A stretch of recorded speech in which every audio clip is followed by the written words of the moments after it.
échanger, il faut construire avec l'Afrique et non plus pour l'Afrique. C'est aussi la doxa européenne. Le pour est remplacé par avec. Je veux dire ici, nous avons sous la main les ambassadeurs. C'est déjà un début, plus les entrepreneurs. Donc il n'y a rien de plus facile que d'échanger dans un lieu agréable et historique. C'est pareil d'ailleurs à l'hôtel de l'industrie où on fait aussi des conférences. C'est un lieu historique il y a 200 ans, créé par Napoléon Bonaparte. Donc aujourd'hui, le sujet, c'est une première partie d'un cycle sur le financement.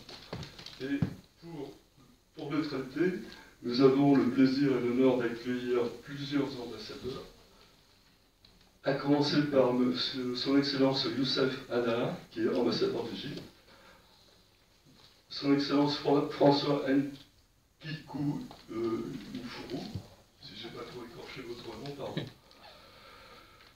Kouliki Nfoura, pardon, François. Après, parmi les ambassadeurs participants, mais qui ne prendront pas la parole, il y a Madame Ken Aïchatou Boulama, ambassadeur du Niger, qui devrait arriver. Vidjayen Balaïdon, qui est ici, ambassadeur de Maurice. Où est-ce qu'il est passé, je vois? Ah, il est là, d'accord. Alain Leroy, ambassadeur de France, devrait aussi arriver, puisqu'il est inscrit. Et M. Ayed, son Excellence Ayed Hussein Yahya, est ambassadeur de Djibouti. Il est là également. Voilà.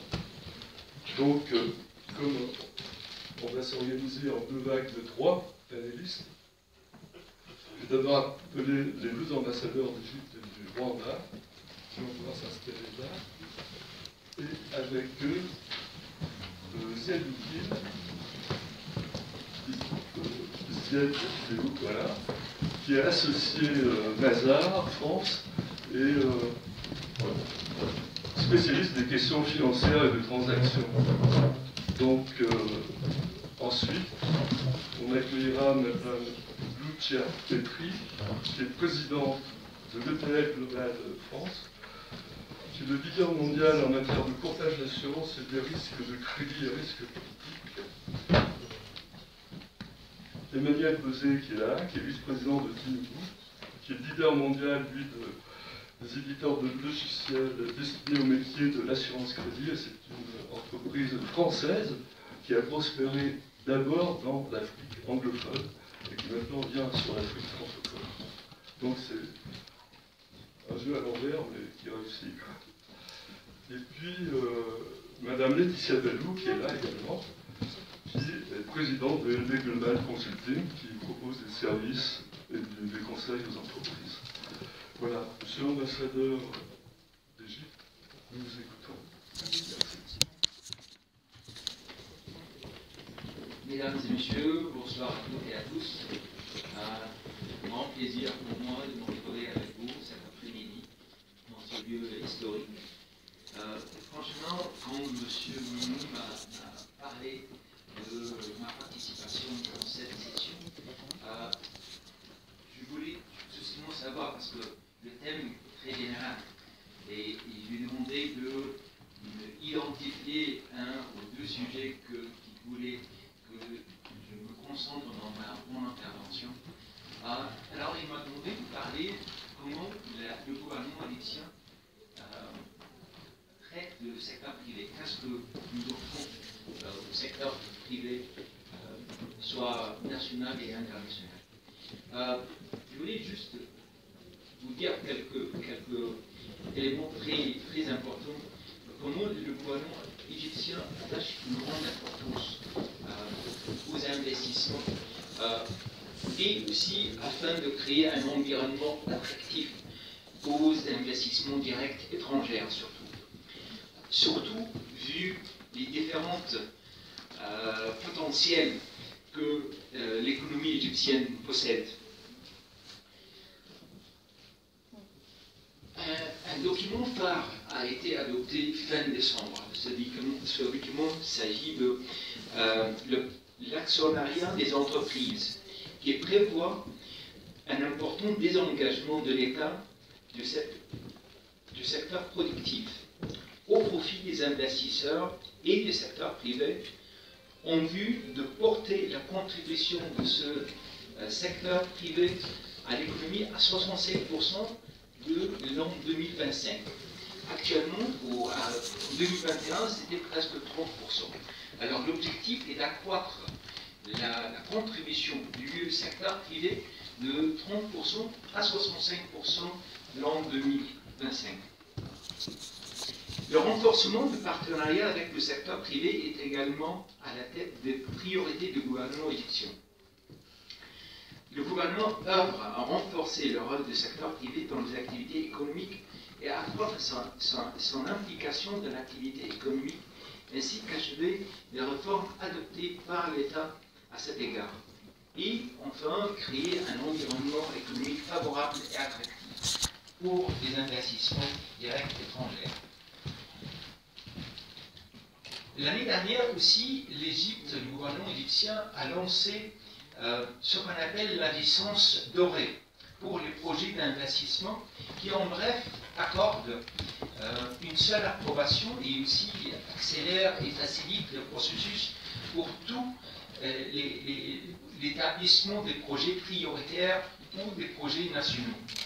Et la liste de ces projets comprend, entre autres, des projets liés à l'hydrogène vert, des projets d'énergie renouvelable, en général de production automobile et technologie d'information.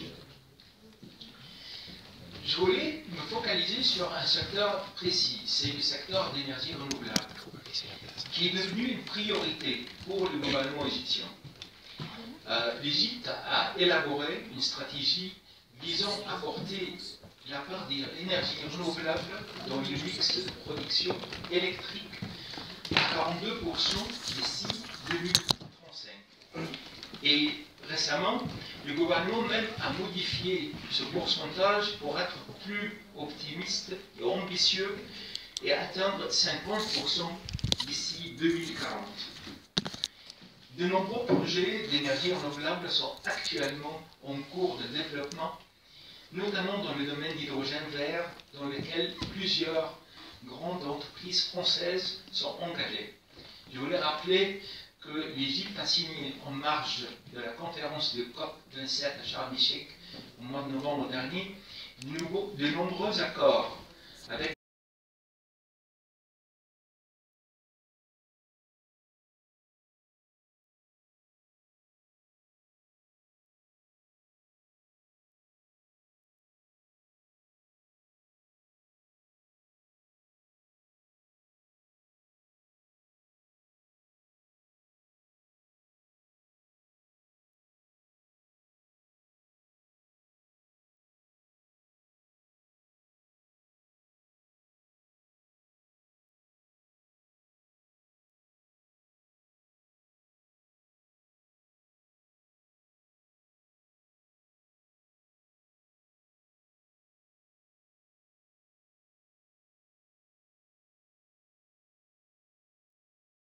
industries complémentaires ou d'autres secteurs économiques vitaux.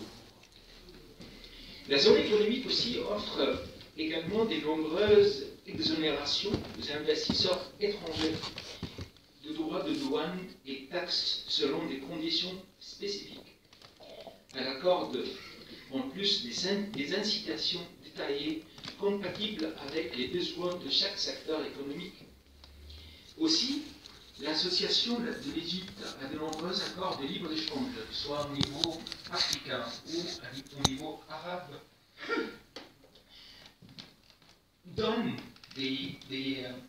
un avantage supplémentaire aux investisseurs étrangers pour exporter leurs produits vers ces pays à des prix compétitifs et en bénéficiant de ces accords. Je voulais aussi vous parler de la zone de libre-échange du continent africain, ce qu'on appelle la ZLEC, qui est considérée comme une étape essentielle pour l'intégration économique de l'Afrique et qui offre plusieurs opportunités pour les investisseurs étrangers et aussi pour les pays africains. Le gouvernement égyptien a également lancé une nouvelle cartographie des foyers nationaux d'investissement industriel afin de promouvoir l'industrialisation visant à atteindre un seuil de premier plan dans la région de Moyen-Orient et en Afrique. Cette cartographie est mise au service des investisseurs et du secteur privé afin de les orienter vers les opportunités d'investissement attractives, ainsi que les différentes incitations à l'investissement dans chaque région, surtout dans les gouvernements de la Haute-Égypte, dans le cadre des efforts de développement durable qui met en tête des priorités, de ces priorités des citoyens égyptiens. Je veux m'arrêter ici, et peut-être après, on peut continuer par d'autres éléments supplémentaires. Merci, monsieur l'ambassadeur. Vous m'entendez? Ça marche pas.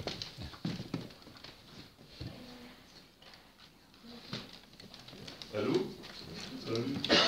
Merci, monsieur l'ambassadeur. Je passe la parole à son Excellence l'ambassadeur du Rwanda, mais avant, j'ai oublié un événement important aussi que vient de nous signaler mon ami et presque frère Jacques Rosselin, qui fut mon patron lorsque nous avons créé Courrier International, qui était le directeur, initiateur, et moi j'étais son premier attaché. Donc Jacques me signale qu'à Marseille, le 16 mai, il y aura aussi un grand événement franco-africain, comme quoi la France intéresse beaucoup à l'Afrique.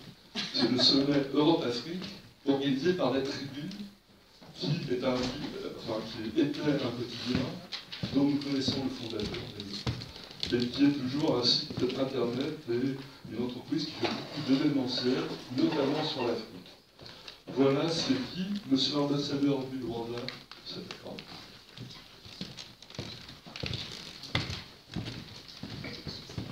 Merci beaucoup, monsieur le président. Merci infiniment pour cette invitation. Juste une précision, je pense que tous vos invités étaient à l'heure, sinon 10 minutes avant. Le quart d'heure africain ou la quart d'heure, c'est plutôt pour tout le monde.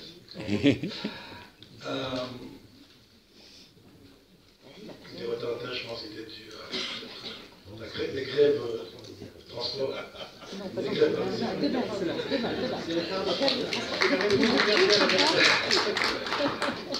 Merci infiniment pour votre invitation à participer à cette conférence ambassadeur sur un thème très important et qui arrive à prendre pour le développement économique non seulement de notre continent, mais également pour les différentes opportunités d'investissement dans différents secteurs. Parler du risque, parler du risque encouru, ou la perception du risque est assez un sujet très intéressant mais vaste, comme l'a dit mon collègue ambassadeur d'Égypte. Et quand vous m'avez invité, je regardais le sujet et je dis mais allons-nous parler de risque ou plutôt de perception de risque? Et je crois que dans votre email, monsieur Michaud, vous l'avez très bien dit, quand vous avez écrit les dirigeants entrepreneurs impliqués dans la relation économique avec l'Afrique considèrent le continent comme étant fortement pénalisé par une surévaluation constante et excessive du risque, du coût du risque. Tout à fait vrai. Et ce qui entrave bien entendu aujourd'hui toutes les opérations économiques et financières que nous souhaitons avoir sur le continent. Mais je ne vais pas m'essayer de répondre à certaines questions parce que nous avons devant nous et à côté de nous des experts qui ont tous les atouts et tous les éléments pour nous éclairer sur ce sujet. Mais si vous voulez bien, je vais plutôt essayer de partager l'expérience du Rwanda. Et commencer par dire ceci. C'est vrai que la question du risking de l'Afrique est avant tout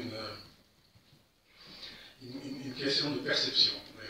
Je le répète, et cette perception découle du niveau d'informations que nous partageons entre nous, entre les opérateurs économiques, et bien entendu des informations que nous, ou disons opérateurs africains, mettons à disposition des potentiels investisseurs qui recherchent un marché sur le continent et dans le secteur précis.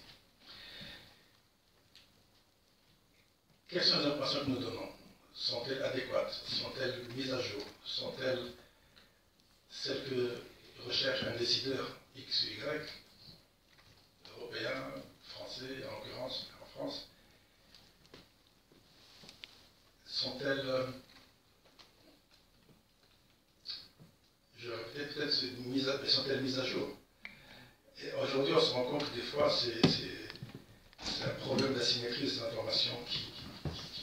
assez important qu'il faut essayer d'attaquer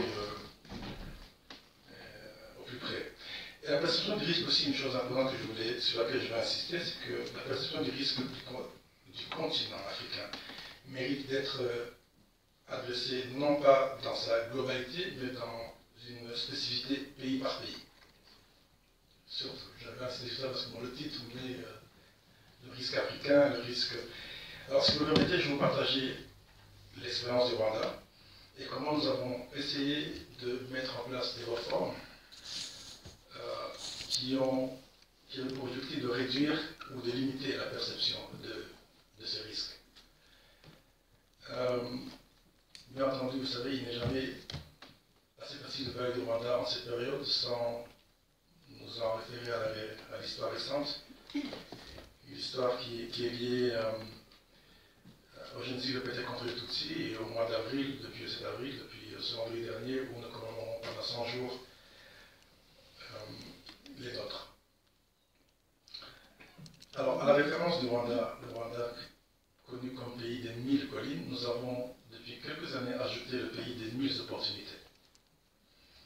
Les 1000 opportunités découlent de plusieurs réformes qui ont été entreprises par notre gouvernement, dont l'une des réformes phares a permis de développer notre nouvelle place financière, la Kigali International Financial Center. Et le Rwanda est aujourd'hui classé parmi les pays les plus performants sur le continent africain, et ce grâce à sa stabilité politique, sa transparence, la sécurité et surtout la tolérance envers le risque zéro, la corruption. Alors, cette combinaison du leadership, de la résilience du peuple rwandais et la bonne gouvernance ont permis, grâce entre autres à la stratégie nationale de transformation, la vision 25 ans du Rwanda, de devenir l'une des économies les plus performantes sur le continent avec une croissance moyenne de 8% par an depuis à peu près 10 ans. Et le Rwanda est un pays en pleine expansion, un marché de plus de 13 millions d'habitants, ou de consommateurs, si on va dans ce sens-là, est membre de la communauté est-africaine, avec environ 300 millions de consommateurs. Le Rwanda est en tête des pays qui ont su réformer et de manière cohérente depuis à peu près 2008. Ce n'est pas moi qui le dis, ce sont les différents rapports de Doing Business de la Banque mondiale, que vous avez sûrement régulièrement tous consultés. Et le Rwanda est aujourd'hui le deuxième pays d'Afrique subsaharienne pour les facilités liées au climat des affaires. Alors, dans l'optique de faciliter les investisseurs et les investissements, notre gouvernement a procédé à beaucoup de réformes sur le plan de la taxation d'entreprise. Nous avons mis en place des négociations qui sont en cours avec plus d'une vingtaine de pays. Et vous serez heureux d'apprendre que la France, qu'on a finalisé une négociation avec la France pour tout ce qui est la non-double imposition. Je dis souvent dans le non-double imposition. Vous serez heureux également d'apprendre qu'aujourd'hui, une entreprise peut enregistrer sa compagnie en moins de 6 heures et commencer à opérer le Rwanda en moins de 6 heures. Et ce, grâce aux équipes de la Rwanda Development Board. Tout cela est facilité aujourd'hui par deux entités principales. La Rwanda Development Board, qui est l'entité principale de promotion des investissements au Rwanda, est également le Kigali International Financial Center, qui a pour objectif de transformer le Rwanda en une destination internationale et de devenir demain un hub, une plateforme depuis laquelle on investit en Afrique de l'Est, mais également sur tout le continent. Le Centre international financier de Kigali va permettre de faciliter les opportunités existantes et de les faire correspondre avec du capital que vous allez amener. Les autorités rwandaises ont mis en place un cadre de politique fiscale incitatif dont l'objectif est d'attirer plus d'investissements. Le Rwanda compte aujourd'hui plus d'une quinzaine de banques commerciales, dont la plupart sont des banques régionales. Il y a une bourse en pleine expansion. Sa capitalisation boursière est de 3 milliards, et de plus de 3 milliards de dollars. Le gouvernement du Rwanda a mis en place des mesures pour faciliter un entrepreneuriat qui souhaite investir dans notre pays. Au Rwanda, aujourd'hui, il n'y a aucune restriction concernant l'ouverture de comptes en devises étrangères. Les profits peuvent être rapatriés en Europe, en France en l'occurrence, sans autorisation préalable de la Banque centrale. Il n'y a aucune restriction au rapatriement des capitaux et vous n'avez pas d'imposition sur les gains en capital. C'est des éléments des fois qui, je discutais tout à l'heure avec ma collègue, qui ne sont pas connus, ou alors l'information ne circule pas, et on se rend compte que les gens ont toujours cette perception, je parle pas de perception des risques, cette perception que pour faire certaines choses, il faut, je dirais comment dire, c'est diplomatique et... Vous l'avez compris.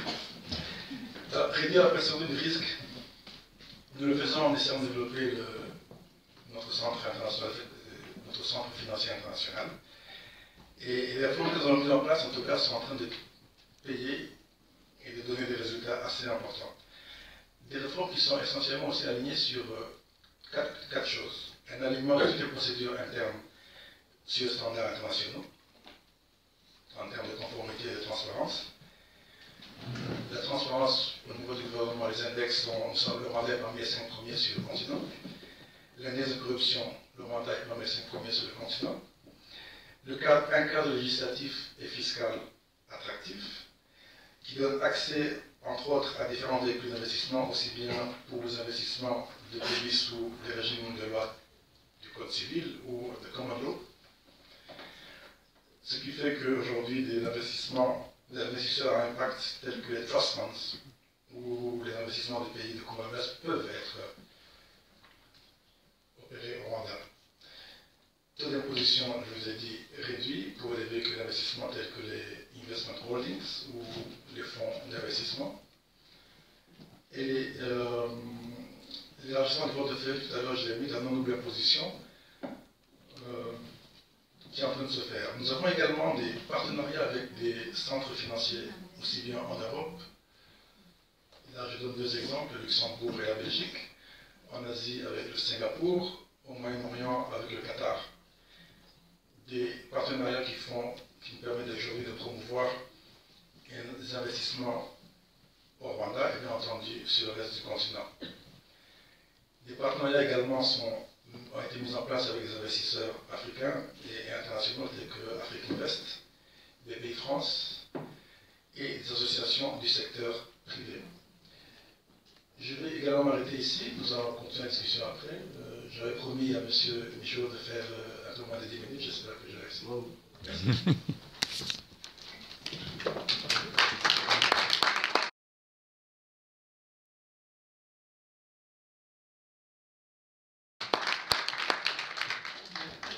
Est-ce que ça va, Paul?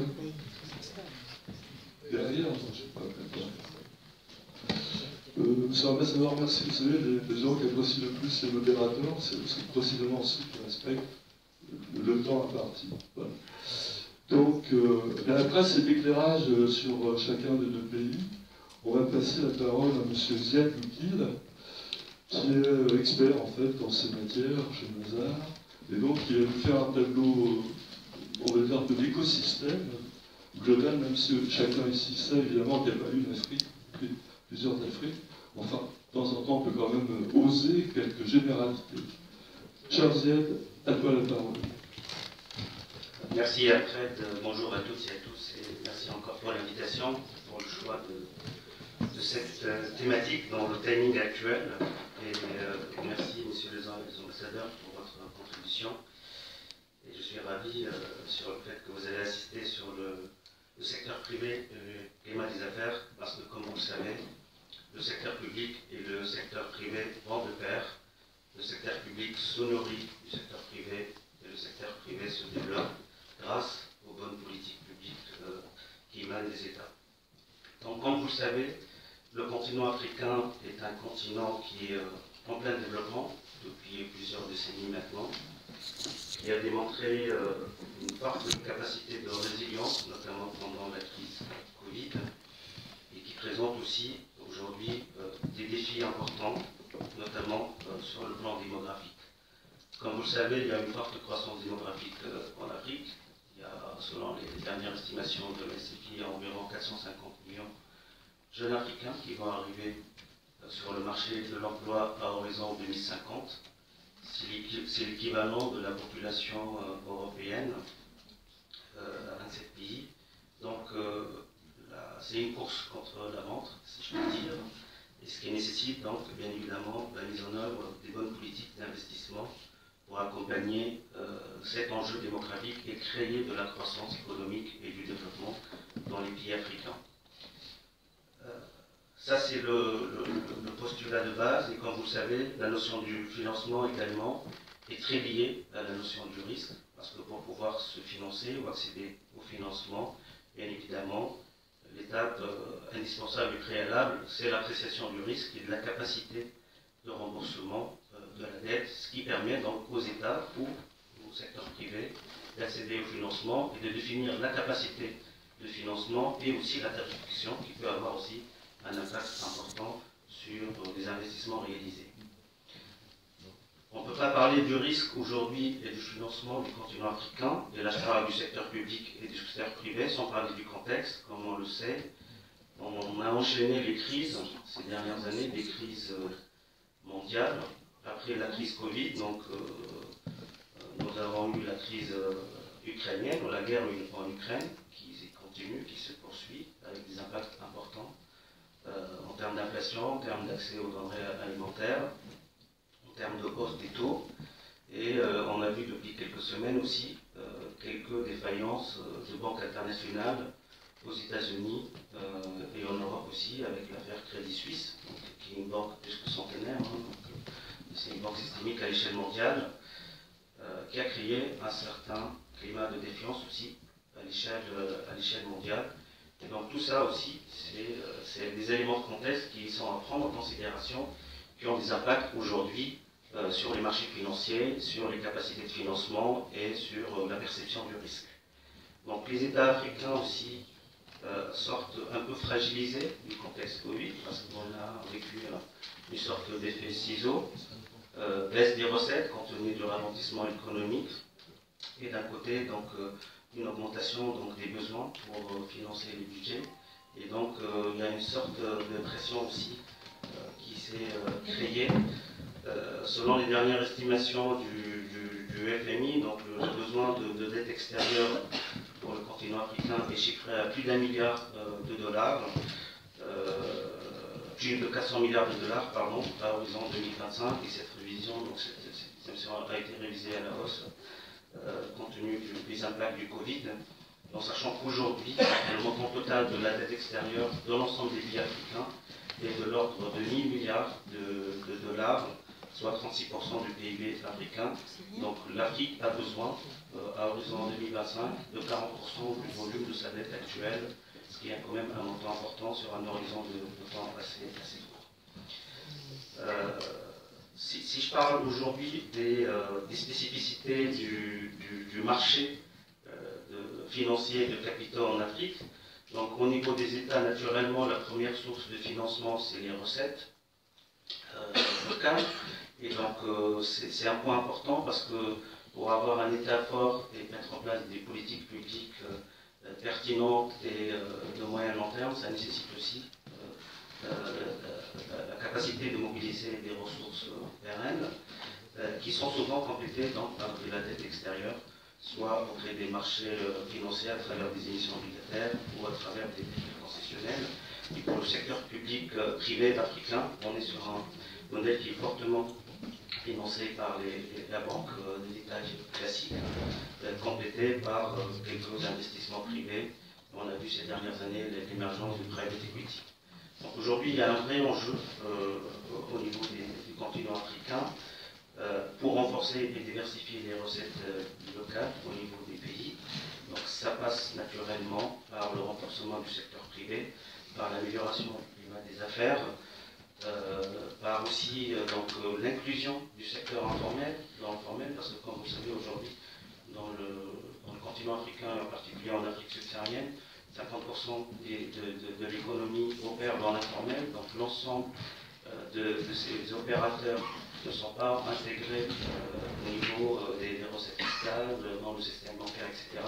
Donc il y a tout un travail à faire pour faciliter l'inclusion du secteur informel de façon progressive et simple dans le secteur formel pour donner plus de capacité au système bancaire, pour donner plus de capacité à ces TPE, PME, et puis pour donner plus de recettes aussi aux États, favoriser naturellement la croissance économique à travers des réformes structurantes et améliorer aussi donc, la perception du risque et le climat des affaires pour attirer les investissements étrangers notamment. Et puis il y a un vrai sujet aujourd'hui qui est pour moi vital sur le continent africain, c'est la TPE et la PME. Donc la TPE et la PME, c'est 90% des entreprises en Afrique, c'est 60% des emplois, 40% du PIB, et la PME africaine, elle est largement sous-financée aujourd'hui par le système bancaire traditionnel. Et il faut commencer à réfléchir sérieusement donc, à des solutions efficaces et optimales pour rapprocher l'environnement bancaire traditionnel du secteur de la PME. Je pense qu'il y a des efforts à faire des deux côtés. Souvent, quand on parle avec des banques commerciales, ce que les banques disent, c'est que les PME ou les TPE africaines aujourd'hui ont du mal à présenter des dossiers bancables. Et puis quand on parle avec la TPE, la PME, la PME africaine nous disent que finalement les banquiers traditionnels n'ont pas besoin de financer des petits projets. Et donc je pense que la vérité est à mi-chemin. Et donc il y a un travail à faire sur ce sujet-là. Et les autorités, notamment et les régulateurs, doivent jouer aussi leur rôle de promoteur pour essayer de favoriser l'accès au financement des PME. Et la mise en place aussi, parce que financer une PME, donc il y a aussi la notion du risque qui revient. Donc, et la notion du risque, elle n'est pas uniquement extérieure vis-à-vis d'un investisseur étranger. Donc on est confronté à la même problématique au sein des pays africains et au sein des économies africaines et entre opérateurs économiques africains, puisque la banque africaine aujourd'hui a du mal à financer la PME.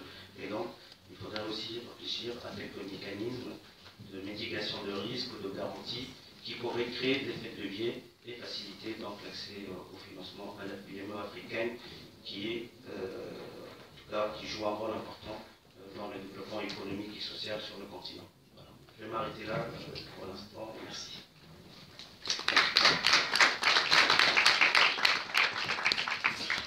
Merci. Merci, cher Ziad. On va permuter, si vous voulez bien. Je vais appeler parce que c'est trop compliqué.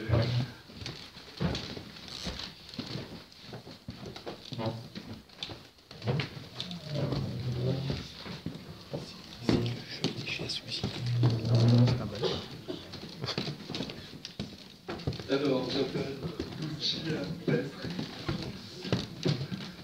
Je prononce à l'italienne ou à la corse, je vous laisse deviner quelle est la bonne. Et président de BPEC Global France, donc leader mondial en matière de courtage, d'assurance des risques et de crédit des risques politiques. Elle va nous expliquer c'est quoi ce monde des risques, de l'assurance et des risques politiques. Et comment on peut faire mieux les choses. Emmanuel Peuzet, qui est vice-président de Kinibu, qui est, comme je le disais tout à l'heure, une entreprise française qui a prospéré en Afrique anglophone et qui maintenant veut s'installer aussi en Afrique francophone. Il commercialise un logiciel pour évaluer les risques, et qui est un logiciel interactif, enfin une plateforme qui concerne tous les métiers de l'assurance. Et puis Laetitia Ben, qui est présidente de LB Global et donc qui fait des prestations de services pour les entreprises. Est-ce que vous tenez tous à l'attention de... Non, ça va, il y a un peu de marge là. Comme ça. Donc, c'est Lucia qui va commencer et nous expliquer le monde merveilleux de l'assurance risque. Merci. Merci à tous, messieurs les ambassadeurs, mesdames, messieurs, bonjour à tous.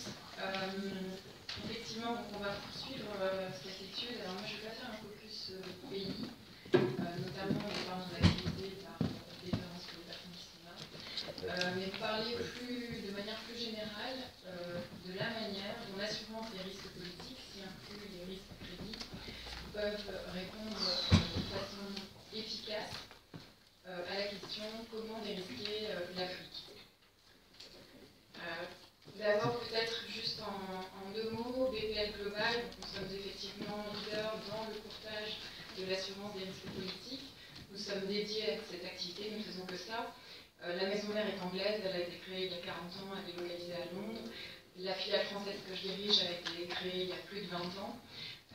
Et nous avons un focus en ce qui concerne l'accompagnement des exportateurs et des investisseurs à travers le monde, mais avec, rebelote, un focus sur le continent africain. Donc c'est un continent que nous connaissons très bien.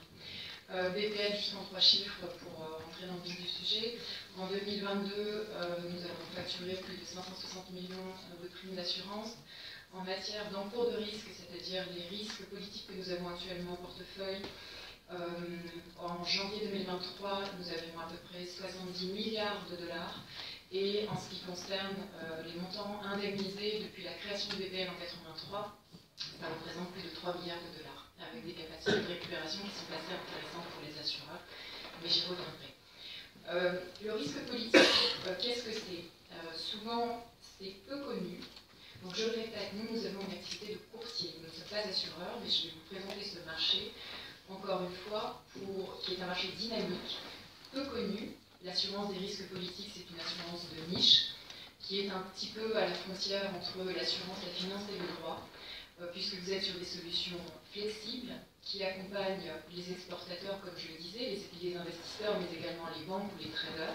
Et on va rester sur ce qui nous intéresse le plus, exportateurs, investisseurs.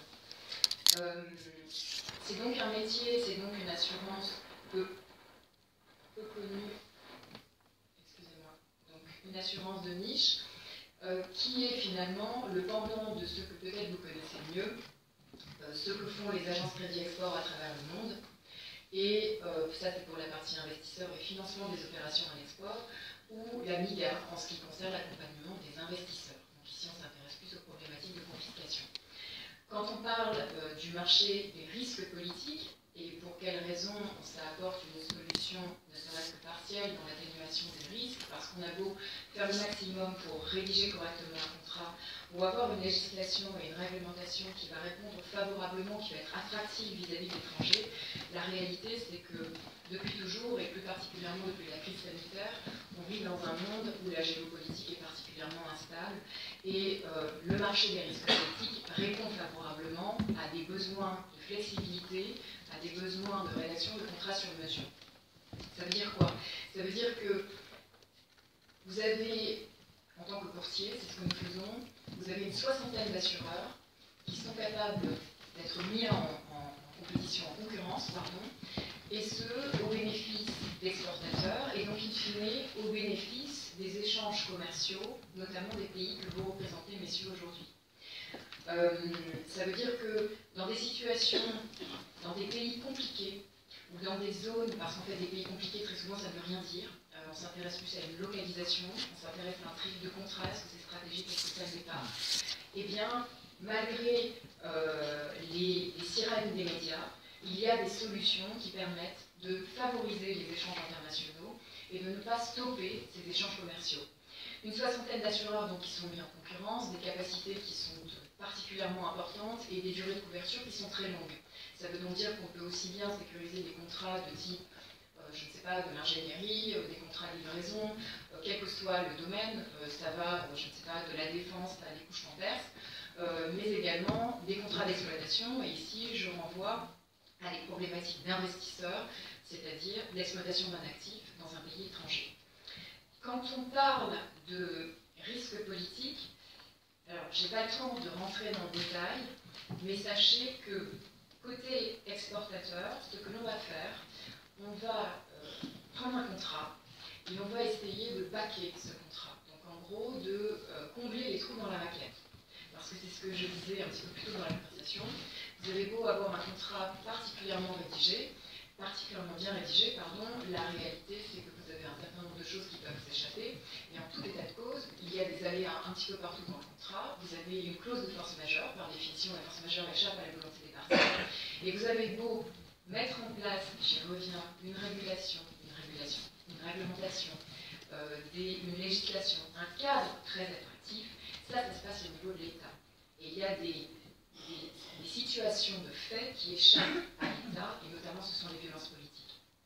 Ça rentre dans le champ d'application des couvertures qui sont proposées par le marché privé, au même titre d'ailleurs que les agences crédit export. La différence qu'il y a justement avec une agence crédit export, c'est que la manière dont on travaille, on est vraiment sur du sur-mesure. Donc on reprend le contrat et on va regarder en fonction du pays quels sont les besoins. Il peut y avoir des besoins particuliers en fonction de chaque pays, des besoins particuliers en fonction de chaque contrat, et on déroule comme ça et on rédige ce que l'on appelle des faits générateurs. De manière générale, les polices d'assurance dont on parle relèvent très peu du code des assurances. Ça veut donc dire que la capacité de rédaction est extrêmement flexible. On les rédige aussi bien en anglais, en français, en espagnol, peu importe, mais très souvent ce sont des polices qui sont bilingues, rédigées en français et en anglais, et pour cause, parce que lorsqu'on parle d'une soixantaine d'assureurs, ces assureurs, il y en a quelques-uns qui sont en France, et il y en a surtout qui sont à Londres, parce que le marché des risques politiques, ce sont les syndicats du Lloyd's de Londres.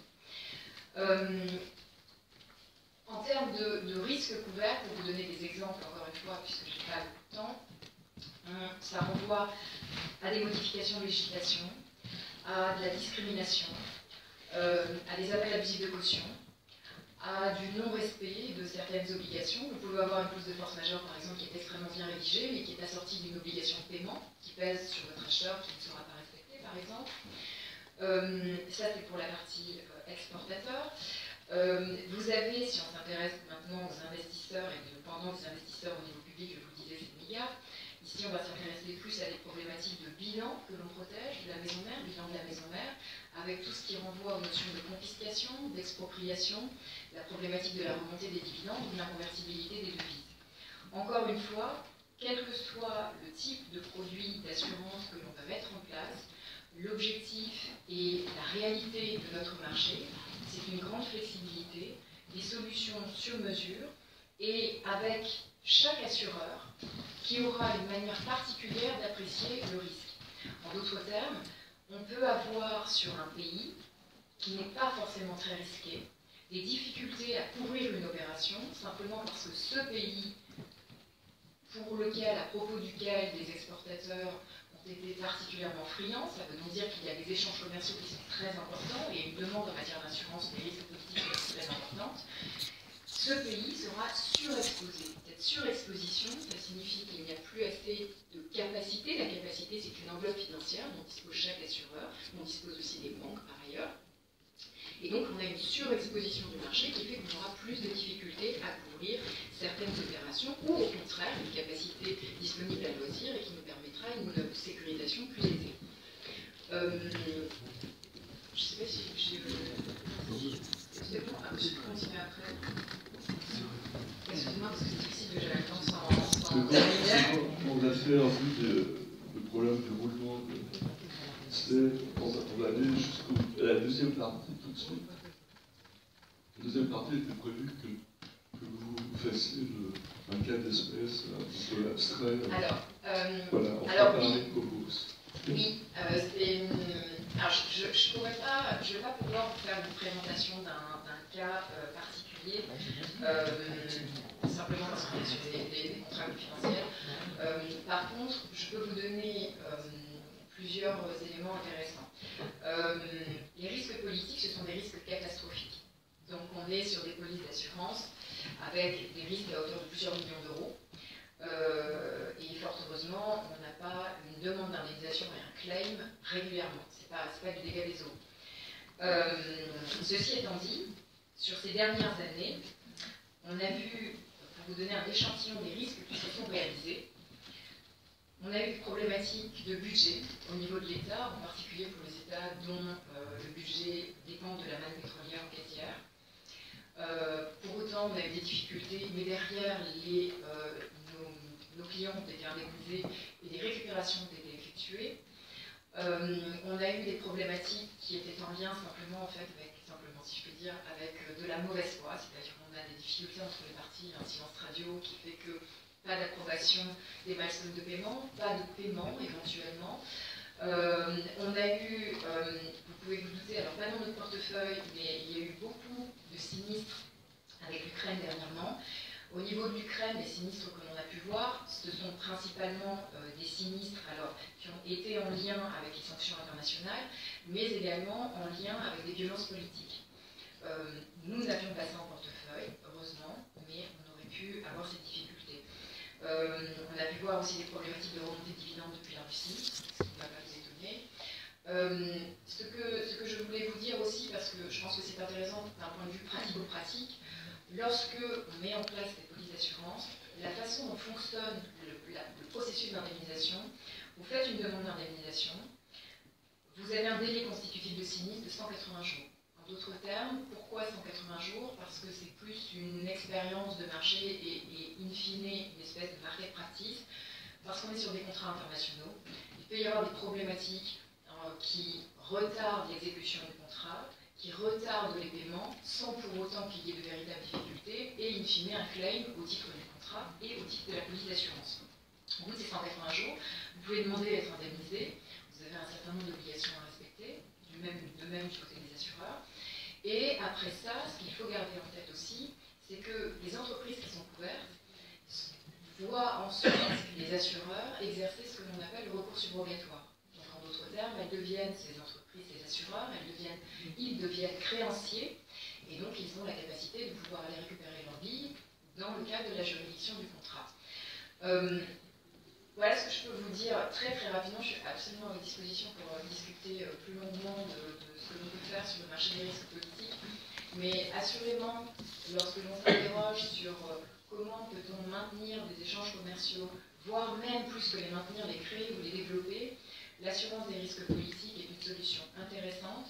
Malheureusement, c'est une assurance de niche peu connue et qui répond, je pense, très positivement à la question comment dérisquer l'Afrique. Merci beaucoup.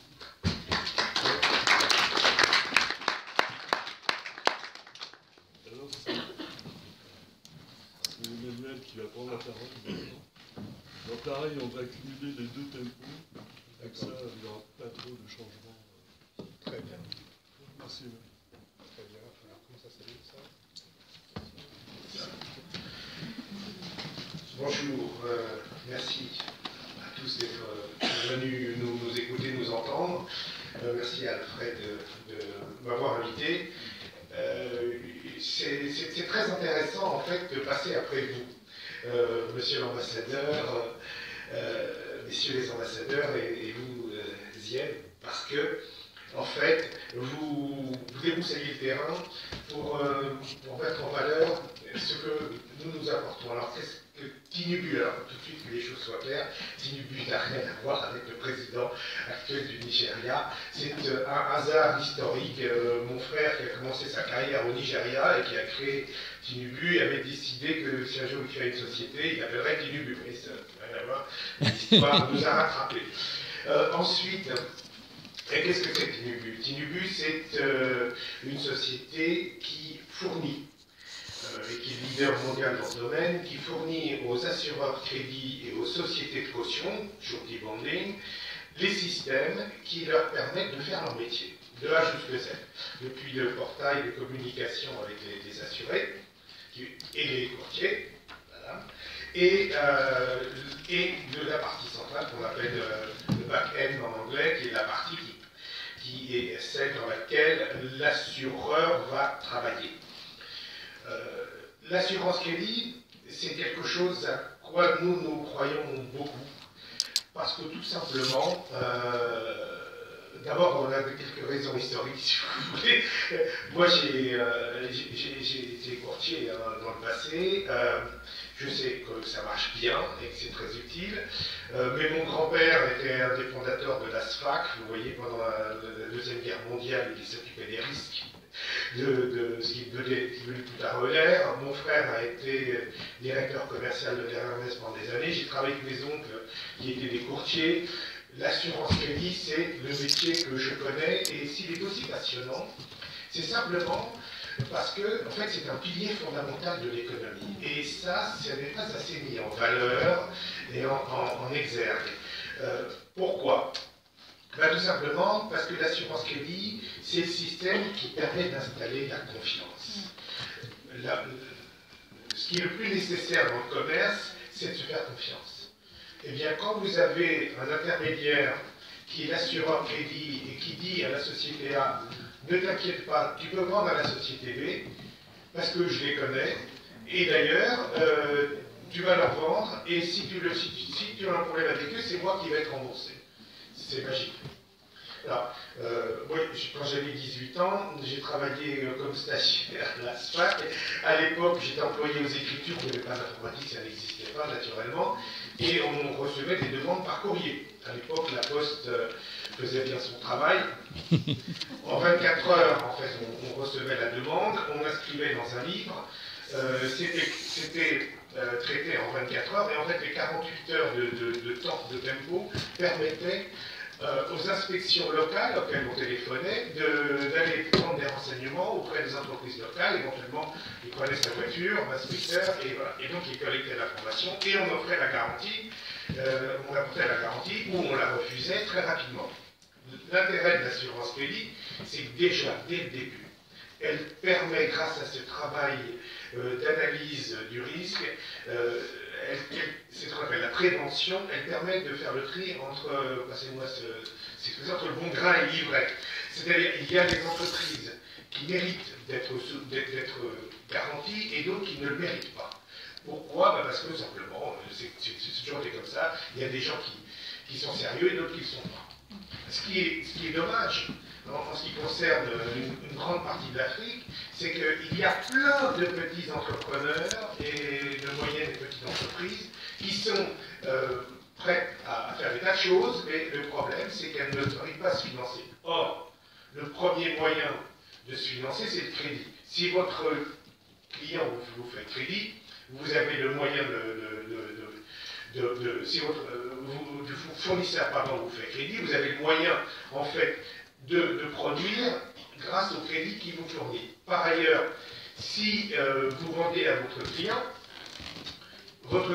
théoriquement, il doit vous payer, mais si vous pouvez aller voir votre banque avec la créance, la facture, et lui dire dites, je facture 100 000 euros, 20 000 euros ou 10 000 euros à cette société, est-ce que vous pouvez me les avancer? Et que la banque dit, pas de problème, je te les avance, parce que la compagnie d'assurance crédit me les garantit.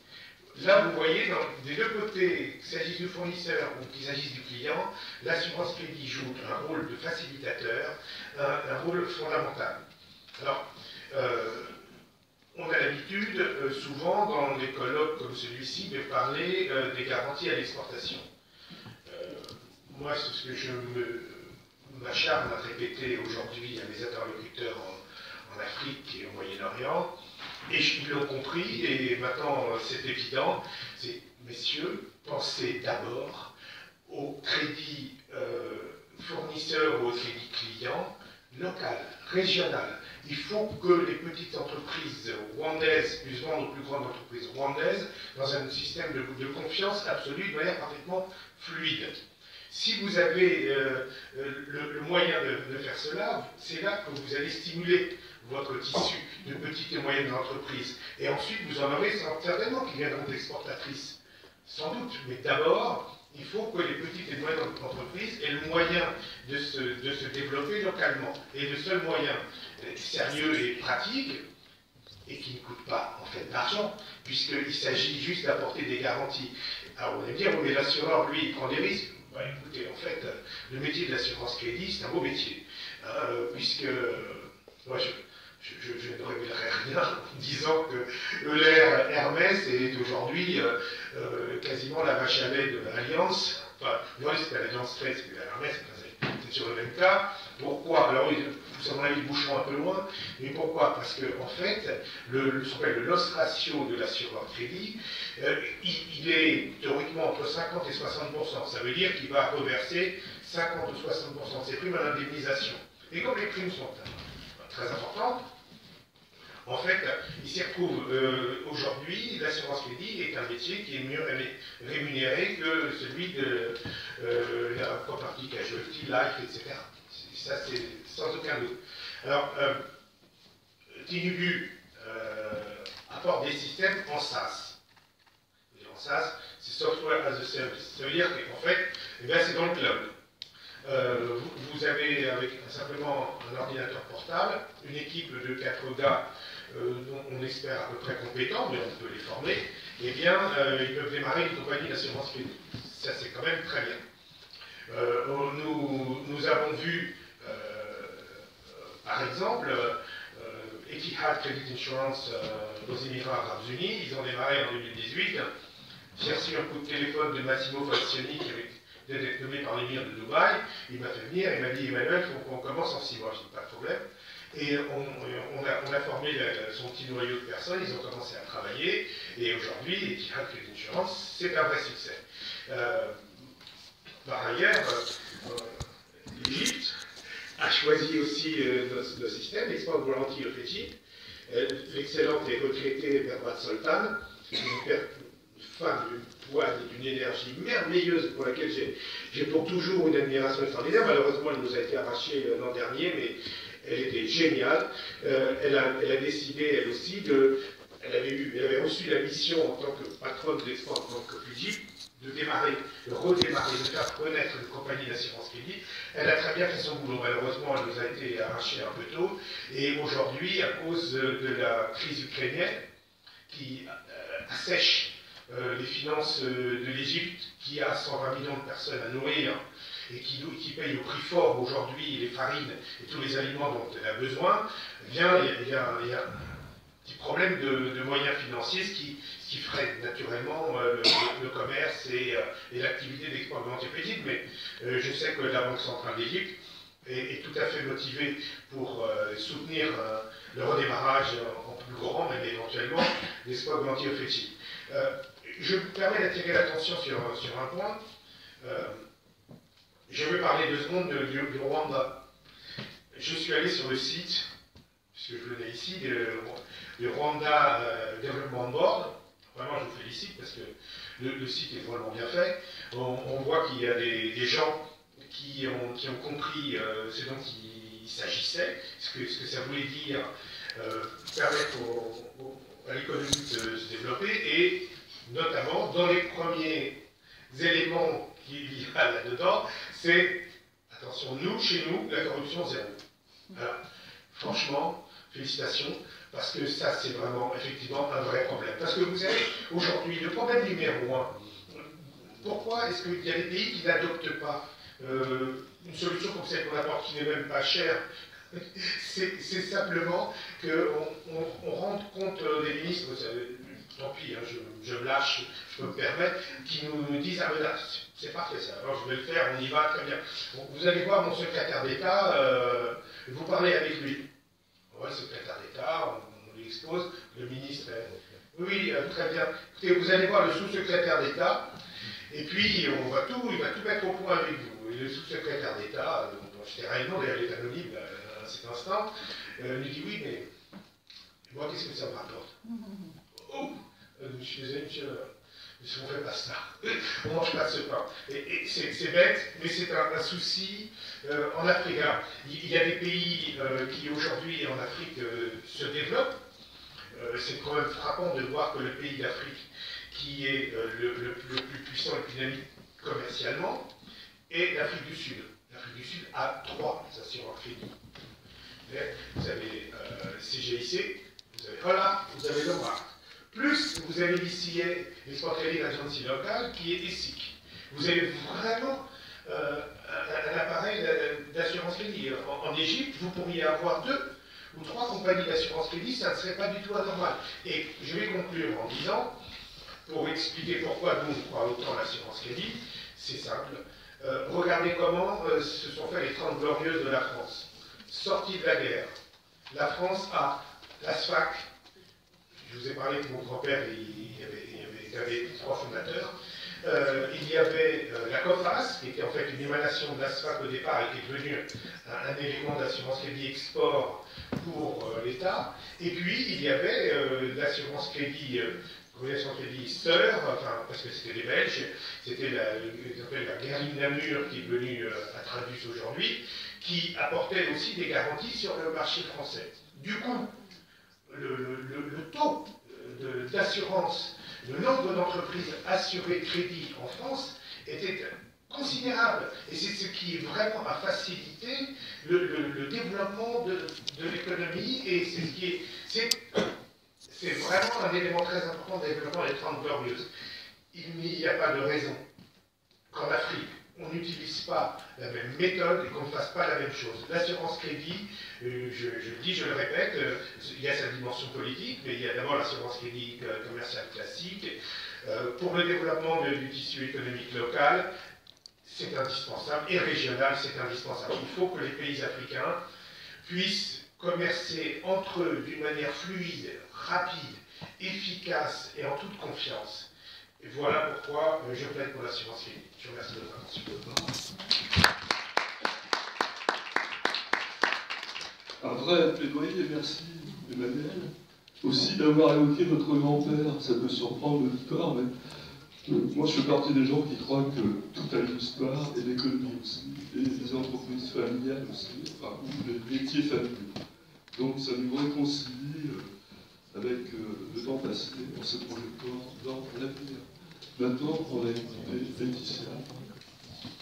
Et Laetitia, quand on s'est parlé, vous m'avez proposé d'évoquer deux cas d'espèce de deux entreprises que vous avez accompagnées. Évidemment, les noms sont fictifs, mais la réalité, vous allez nous la raconter. Merci. Très bien, merci beaucoup Alfred, merci chers ambassadeurs, merci Monsieur Sied, merci chers invités d'être là aujourd'hui.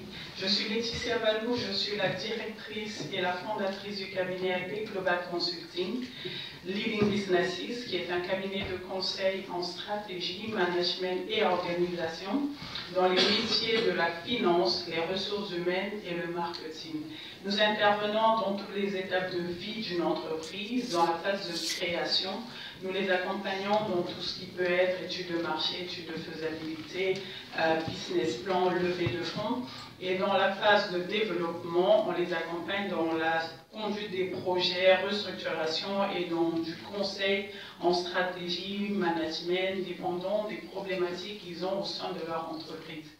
Alors, bien évidemment, comme j'ai dit à Alfred, je vais vous parler de deux cas d'entreprises que j'ai accompagnées. Alors, quand on parle de dérisquer l'Afrique, je suis dans la continuité de monsieur l'ambassadeur du Rwanda qui disait que c'est spécifique à chaque pays dans un premier temps. Et également, comme Lucia l'a dit, c'est en fonction des zones. Même quand on parle d'un pays, les problématiques au sud ne sont pas forcément ceux au nord. Alors, la première des choses qui est très importante pour un investisseur, comme M. Sied l'a dit, c'est l'information. Je pense que M. l'ambassadeur l'a dit aussi, c'est l'information. Alors, l'une des choses qui fait peur aux investisseurs quand on parle de l'Afrique, c'est l'opacité de l'information. Alors, je vais parler du point de vue de l'investisseur et aussi de l'entreprise après. Pour l'investisseur, qu'est-ce que nous faisons en fait au niveau des entreprises? Nous présentons l'information de manière à rassurer les investisseurs. Alors, quand je dis rassurer, ça ne veut pas dire qu'on maquille l'information, bien au contraire, on met en évidence les différents risques en fait encourus par l'entreprise ou le projet, et nous présentons aussi des stratégies pour mitiger ces risques-là. Alors, le premier cas en fait que j'aimerais vous présenter, c'est une entreprise qui envisageait créer en fait un projet de volaille. Alors, de la production en fait à la transformation, dans le but en fait de répondre à un besoin existant. Donc la première des choses que nous faisons, c'est d'identifier les défis du secteur. Pour le cas de cette entreprise, il y avait deux défis majeurs en fait. Le premier défi était que dans ce secteur-là, il y a une organisation insuffisante en fait des acteurs de la chaîne des valeurs, et aussi le coût de l'alimentation en fait des volailles ou des différents animaux est très élevé. Alors, pour relever ce type de défi, qu'est-ce que nous mettons en place, enfin, qu'est-ce que nous avons proposé à l'entreprise? C'est d'intégrer en fait toutes les étapes de la chaîne de valeur dans son projet. C'est-à-dire que penser à produire en fait les aliments qui vont permettre de nourrir les volailles, faire l'élevage et ensuite la transformation jusqu'à la commercialisation. Alors, dans le projet initialement, cette entreprise avait prévu 7 sous-activités ou sous-secteurs de l'agriculture industrielle, de la nutrition et la santé en fait animale jusqu'à la distribution. Alors, comme risque identifié dans ce projet, il y en avait 3 principaux. Le risque commercial. Pour le risque commercial, la première des choses, c'était les différentes activités que cette structure comptait mettre en place. J'ai précisé qu'il y en avait 7, et ce qui fait que c'est énorme en fait à lancer simultanément. Donc ce que nous proposons dans ce cas pour mitiger ce risque, c'est non seulement d'organiser ces différentes activités en divisions spécialisées, mais aussi demander à l'entreprise de faire un phasage des activités. C'est-à-dire que les activités vont être lancées progressivement jusqu'à lancer l'ensemble de ces activités-là. Le deuxième risque, c'était le risque financier. Le montant que cette entreprise a recherché était très élevé. Il s'agissait d'environ 300 millions d'euros. Alors, a priori, ça fait peur aux investisseurs.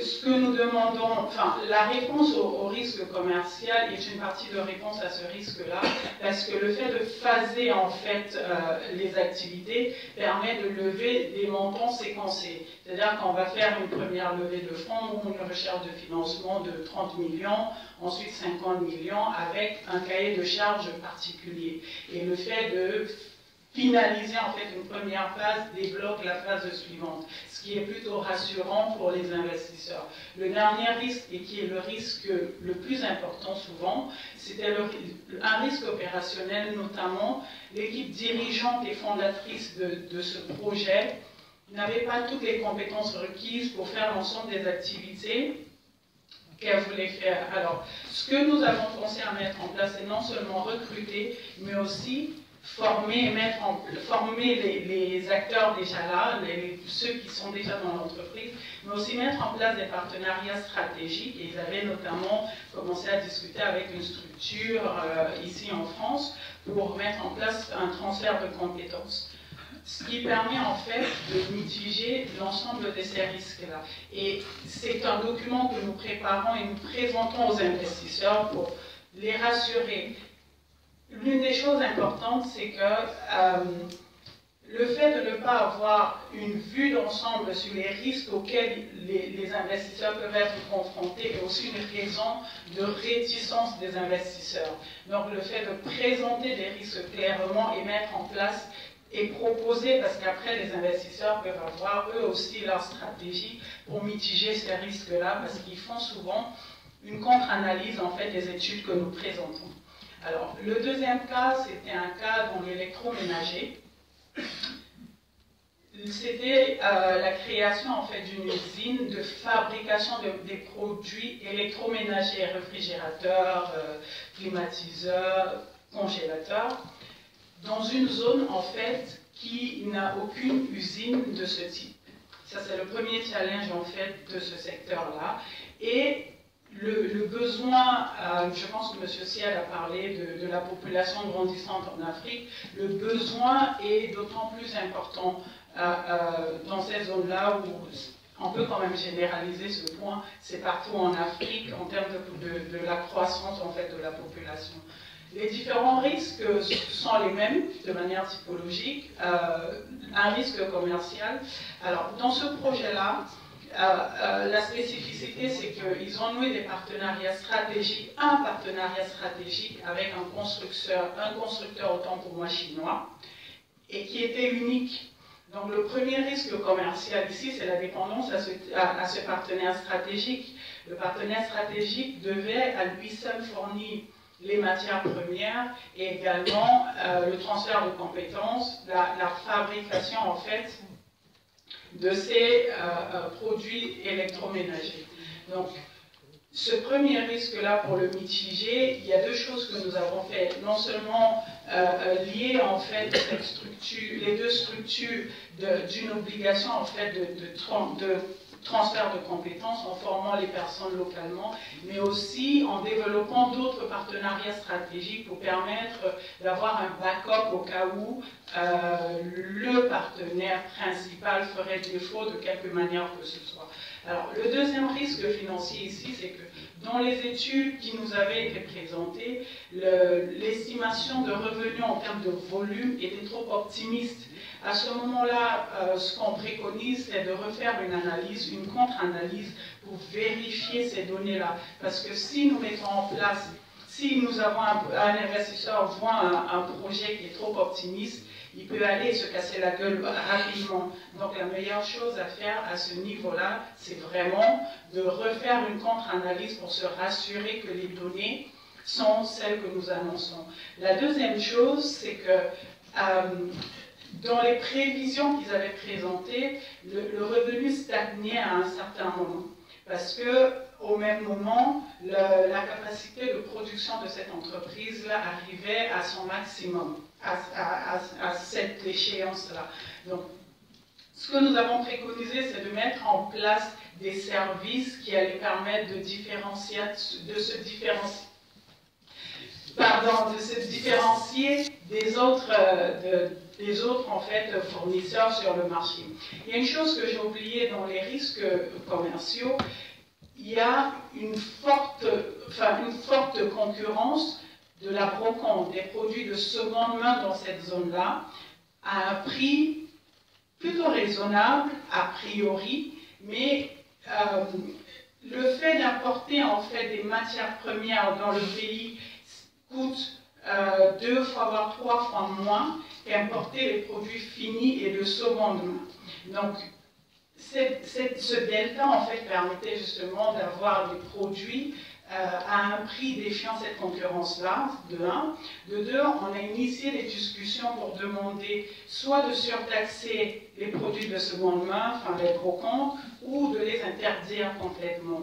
On nous avait, les autorités compétentes nous avaient demandé de prouver en fait qu'on pouvait combler le besoin s'ils adoptaient ces réformes-là. Ce qui est toujours en discussion, on verra bien où ça va nous mener. Alors, le dernier risque qui est souvent le même, c'est le risque, dans le risque opérationnel, c'est encore le management. Et c'est toujours pareil, on met en place un transfert de compétences, un recrutement beaucoup plus sélectif pour pallier à ce risque-là. Alors, il y a quelque chose de très important quand on est dans un cas, par exemple, de risque politique, dans lequel le pays peut être bloqué et arrêter toute activité, c'est de penser à diversifier ou à agrandir son marché. C'est-à-dire que, étant donné que dans la sous-région, c'était la première usine, l'idée c'était de distribuer dans tous les pays. Et le positionnement de cette structure était stratégique parce qu'il était dans une zone à proximité d'un port, dans le but, en fait, en cas de blocage du pays, les marchandises peuvent quand même sortir, même si elles ne sont pas distribuées dans le pays dans lequel il y a l'usine.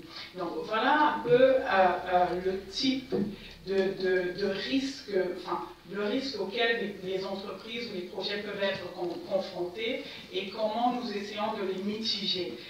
Et comme je l'ai dit, il est très important de les présenter et pas de les masquer. L'investisseur qui vient, lorsque il voit qu'il a un maximum d'informations plutôt spécifiques et pas généralisées, il est beaucoup plus rassuré et ça change d'une certaine manière sa perception du risque de cette entreprise. Alors, comment faire mieux? Je pense que c'est le deuxième point. Alors, comment les entreprises peuvent contribuer à atténuer ce risque-là? C'est dans l'amélioration en fait de leur gestion, de leur organisation, la mise en place d'une veille stratégique, mettre les bonnes personnes au bon endroit. C'est-à-dire qu'il y a souvent en Afrique, dans des entreprises, on recrute les gens pas forcément parce qu'ils sont compétents, peut-être lorsqu'on lance, parce qu'on n'a pas de moyens, on peut recruter une personne qui peut nous aider à faire une certaine tâche et la confiance s'établit et on laisse la personne évoluer, qui prend des rôles qui ne sont pas de son niveau, par exemple, ce qui est un problème, parce que quand l'entreprise arrive à une certaine taille, il faut des personnes qualifiées au bon endroit. Il faut également, je parle souvent de deux choses, la planification et la préparation. Dans la planification, il faut vraiment avoir une bonne connaissance de la situation de notre entreprise, pour ça, et définir en fait des objectifs qui sont plutôt SMART, comme on dit, pour pouvoir ensuite mettre en place des stratégies pour atteindre les objectifs qu'on se fixe. Il y a une panoplie de fonds d'investissement qui sont intéressés par l'Afrique. Ils ont bien évidemment du mal à la financer parce qu'il y a beaucoup d'entreprises qui ne sont pas structurées comme il faut.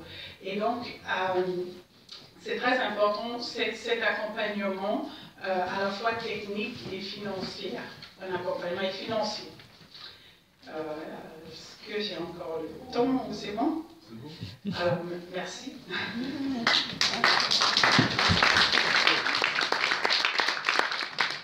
Merci beaucoup Laetitia. En fait, là on est dans le concret, la micro, et là on va revenir, merci Laetitia, on va revenir un peu à la macro avec Zied, qui va nous parler des défis et de ce qu'on peut faire pour améliorer les choses. Et leurs excellences, que j'invite à nouveau à venir à la table, nous parlerons après, en conclusion, chacun d'un sujet particulièrement intéressant de leur point de vue. Voilà. C'est le dernier quart d'heure. Après, le cocktail est au 3e étage. Donc, pour ceux qui sont nouveaux dans la maison, il faut monter. Voilà.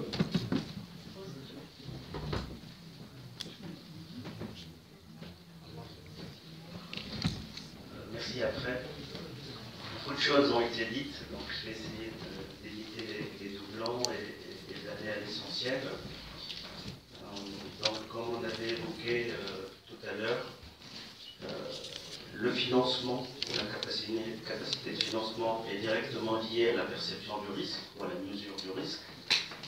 Et la mesure du risque, elle est directement liée à la confiance, finalement, ou à l'appréciation qu'on a de risque à un moment donné sur la base d'un certain nombre d'informations disponibles. Donc, à l'échelle internationale, comme vous le savez, on est sur des approches d'évaluation qui existent depuis plus d'un siècle. Aujourd'hui, il y a 3 grandes agences de notation internationale d'origine américaine et qui détiennent environ 90% du marché international. Et puis, il y a d'autres agences un peu partout, notamment l'agence japonaise. Et puis aujourd'hui, en Afrique, on commence à voir aussi l'émergence d'agences de notation africaines qui sont spécialisées dans le continent africain.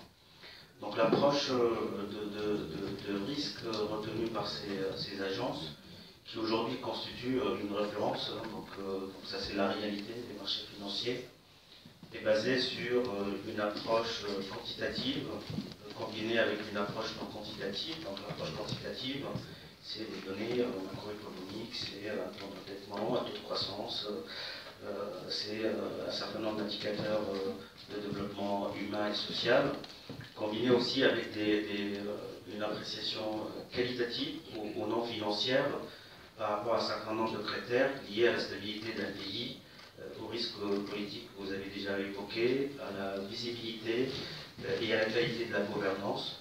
Et donc c'est important aussi d'avoir en tout cas la possibilité d'accéder à ces informations au moment opportun.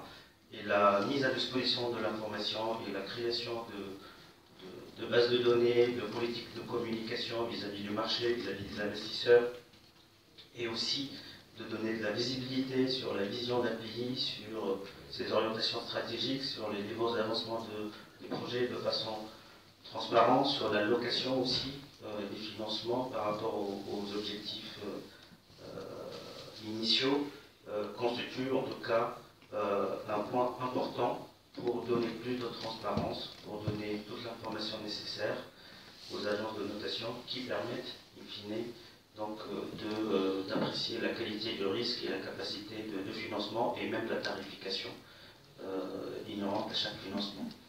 Donc les pays africains, compte tenu des enjeux majeurs qui sont liés à la démographie, à la création d'emplois, à l'investissement, à l'industrialisation du continent, aux investissements massifs aussi nécessaires dans l'infrastructure, la transition écologique aussi, donc c'est aujourd'hui un sujet important à garder en tête parce que même les bailleurs de fonds internationaux, les banques internationales, les investisseurs internationaux commencent à regarder ces sujets-là de très près avec des critères de sélection qui vont être à l'avenir imposés finalement donc, aux créanciers et puis le financement de la PME. Donc la bonne gouvernance, on revient à la bonne gouvernance, que ce soit à l'échelle d'un État, d'une institution ou d'une PME. Donc ça permet de renforcer la confiance dans la relation avec les bailleurs. Les règles de bénédiction et la rigueur aussi à mettre en place dans la gestion des finances publiques. Le renforcement et les réformes à mettre en place pour améliorer le climat des affaires. Aujourd'hui, les marchés des capitaux en Afrique et dans beaucoup de pays donc, restent à un état embryonnaire, si je peux dire. Donc c'est important aussi pour développer les finances de marché, les bourses au niveau des pays, les bourses régionales aussi, de mettre en place les bons régulateurs, les bonnes autorités de supervision et d'instaurer un climat de confiance pour inciter les investisseurs à investir dans ces marchés financiers. La communication et la transparence, donc on revient à la problématique aussi d'accès et de disponibilité de la data. Ça c'est un vrai sujet aujourd'hui qui revient systématiquement pour les investisseurs étrangers. Je pense qu'aujourd'hui on peut aussi surfer sur la vague numérique et digitale que connaissent beaucoup de pays africains pour transformer en tout cas donc, l'accès à la technologie donc, en source aussi de données et pouvoir capitaliser sur data pour pouvoir la fournir au bon moment aux bonnes personnes. Et puis surtout avoir de la stabilité et de la visibilité parce qu'une notation ou une appréciation du risque aujourd'hui, tout investisseur, quelle que soit sa nationalité, quelle que soit sa taille, naturellement, pour prendre une décision, il doit apprécier la capacité de remboursement de la contrepartie, qu'elle soit privée et publique. Et donc, naturellement, il a besoin d'un certain nombre d'informations à l'instant T, des informations qualitatives et des informations quantitatives. Et il a aussi besoin de prédiction, c'est-à-dire il a besoin d'une histoire, d'une vision, d'une tendance, d'un certain nombre de réalisations pour pouvoir instaurer ce climat de confiance et pouvoir donc accéder au financement nécessaire. Et puis surtout, je pense qu'aujourd'hui, l'Afrique est confrontée aussi à plusieurs projets structurants à dimension continentale. Donc c'est important aussi que les États, les régulateurs, les grandes institutions bancaires et financières africaines se parlent entre elles pour définir aussi des stratégies collectives pour parler de la même voie. Pourquoi pas mettre en place des outils aussi communs. Aujourd'hui, si je donne un exemple ici, comme la Banque africaine de développement, donc la Banque africaine de développement, c'est une banque de développement donc, africaine qui finance le secteur public et privé en Afrique avec un total d'encours supérieur à 50 milliards de dollars. Aujourd'hui, la Banque africaine de développement est ratée AAA sur sa dette à long terme, donc c'est des mieux notés que l'ensemble des États africains pris individuellement. Pourquoi? Parce qu'il y a l'effet de mutualisation, il y a l'effet de solidarité entre les actionnaires qui sont tous partie prenante au capital, parce que la Banque africaine de développement applique les meilleurs standards internationaux, a réussi à instaurer aussi de la transparence dans ses relations avec les investisseurs, etc. Et la Banque africaine de développement baigne dans le risque africain, puisqu'elle finance exclusivement les économies et les États africains.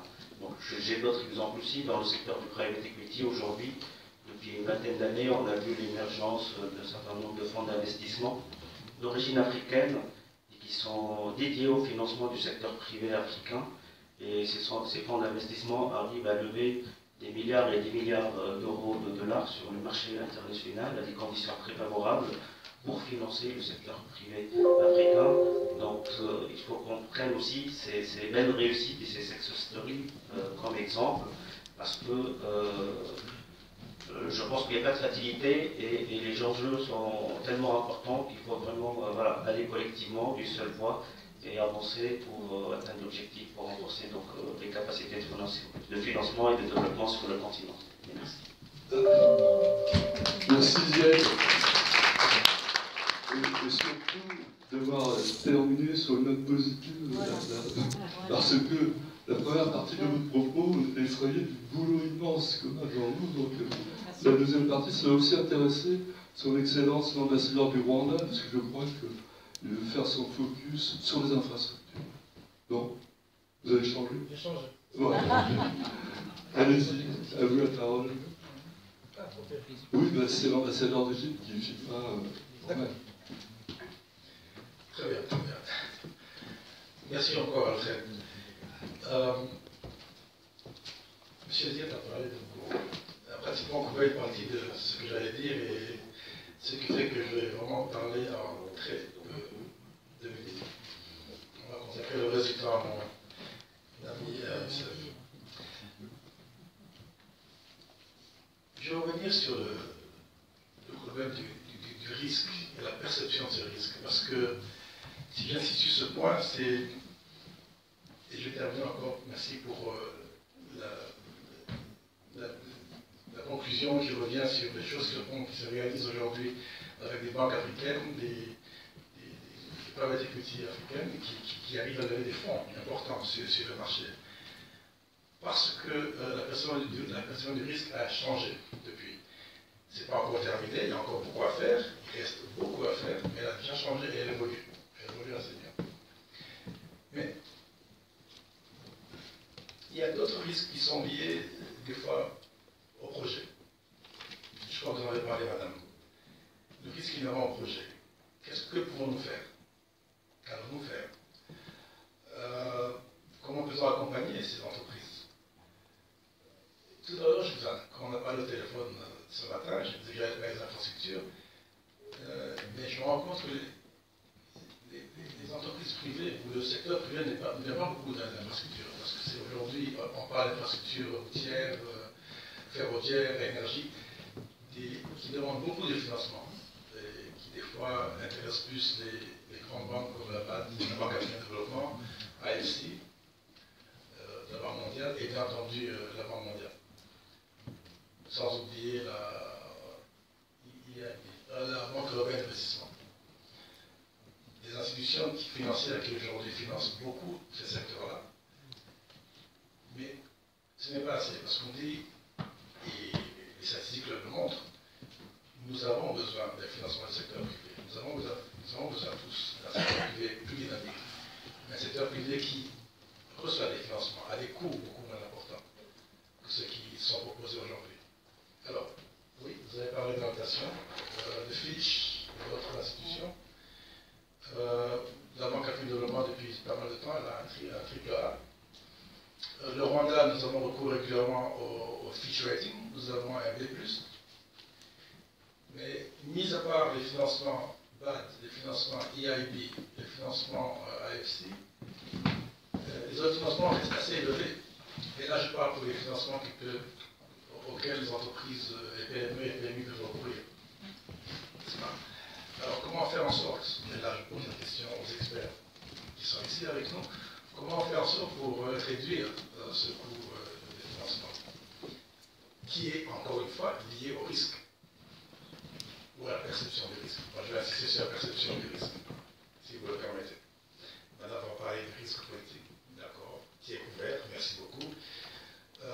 Du risque aussi, qui est couvert entre autres, vous l'avez signé tout à l'heure par NIGA, NIGA mondial. NIGA que beaucoup d'entreprises aussi, ou grosses projets importants sur le continent, n'utilisent pas. Parce que, bon, est-ce que c'est un problème d'information? Est-ce que c'est un problème d'accès?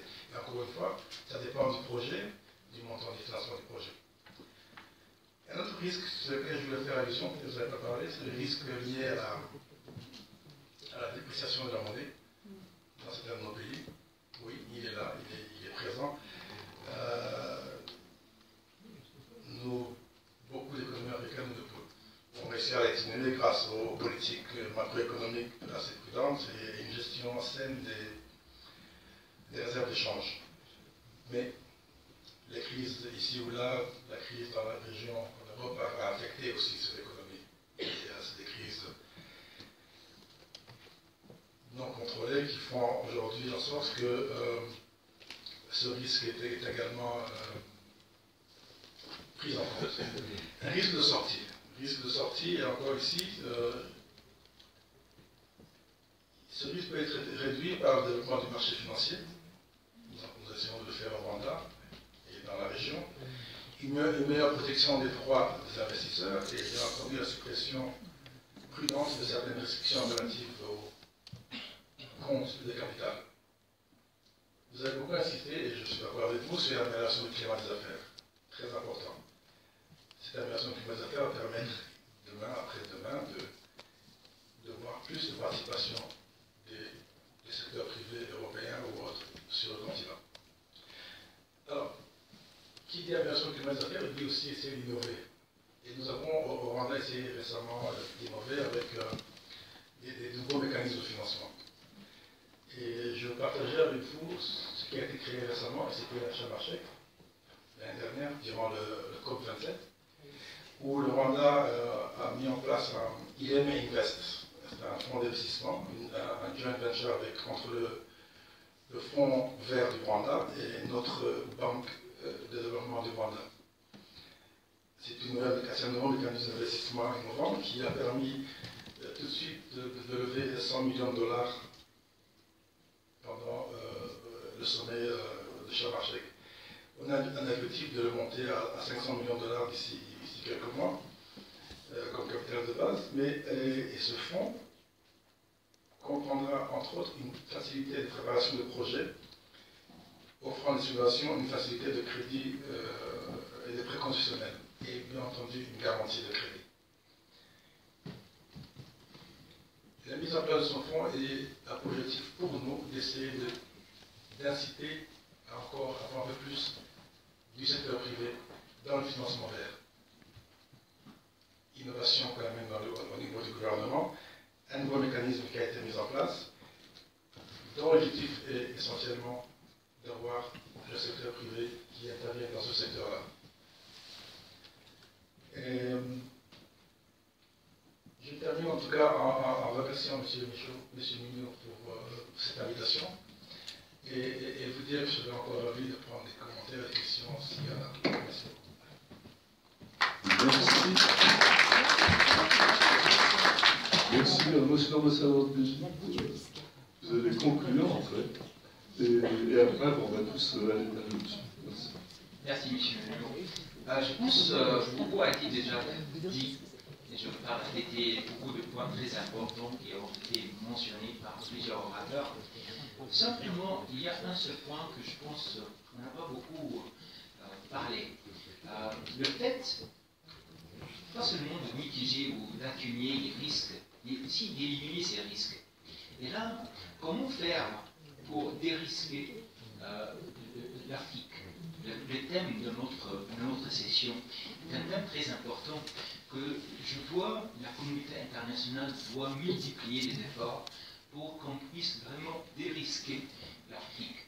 Et là, par exemple, je pense à la préservation de la stabilité macroéconomique de ces pays africains, de soutenir leur politique monétaire pour réduire progressivement l'inflation, aussi pour placer la dette publique sur une courbe descendante pour aider les pays africains à offrir des emplois pour les jeunes. Je pense que c'était M. Peset qui a parlé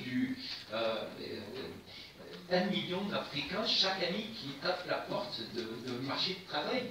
Il y a parmi eux 100 000 et même plus jeunes égyptiens qui aussi déchargent le travail. Voilà, ce sont ces éléments que je trouve très importants que la communauté internationale doit considérer des mesures sérieuses pour soutenir et aider l'Afrique à dérisquer, à diminuer les risques, les différents genres de risques qu'on a entendus aujourd'hui. C'est pour ça aussi que je salue l'initiative du président de la République, le président Macron, de convoquer une conférence, un sommet au mois de juin pour reconsidérer le système financier international, pour trouver des solutions pour les dettes des pays africains, surtout des pays à revenus intermédiaires, que je trouve qu'ils n'ont pas eu beaucoup d'attention de partie des institutions financières. Voilà, madame et monsieur, comment le point que je pensais qui manquait à notre discussion. Merci pour votre attention.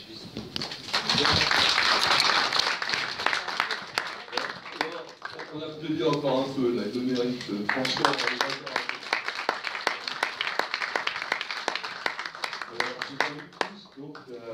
Alors, il n'y a pas de questions-réponses, c'est notre rituel parce qu'il y a 1 heure d'échange, de réseautage avec la possibilité de boire du champagne, du jus d'orange.